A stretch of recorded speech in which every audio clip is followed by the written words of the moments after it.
So let's assume that you bought $100,000 or invested a credit investor, not a credit investor, the opening Reg A, so we can have both.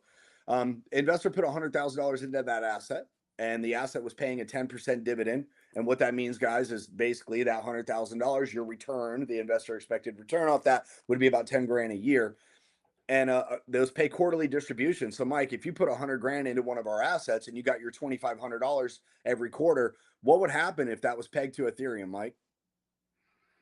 That Well, 2,500 bucks would disappear pretty quick by the time you got it into your bank, right? yeah, I'd be paying some hefty fees. So that was, and I jokingly kind of say that was, I won over many arguments to that our ecosystem needed our own blockchain.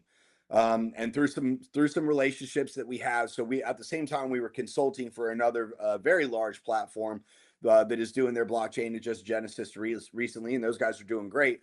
Our team was consulting for their team on some stable coin, some utility coin things, and basically went to their developers and said, look, we've realized now we have this issue because again, we're trying to give true transparency, right? And trying to give true fractionalization, and we couldn't do that with Ethereum and the gas fees.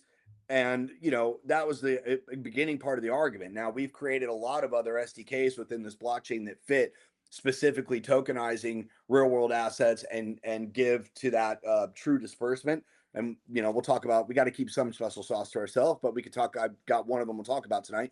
But in any event, we ended up building out this framework of blockchain that is designed specifically to fit within this ecosystem in order to facilitate the fractionalization of assets from not only the crypto. Look, guys, I'm tattooed. I'm the crypto bro, right? I had the bright green car, but not only to fit the world of us crypto bros, right? But also from deep understanding of investment banking and fractionalizing assets as you would an IPO of the executive board, right? So we've taken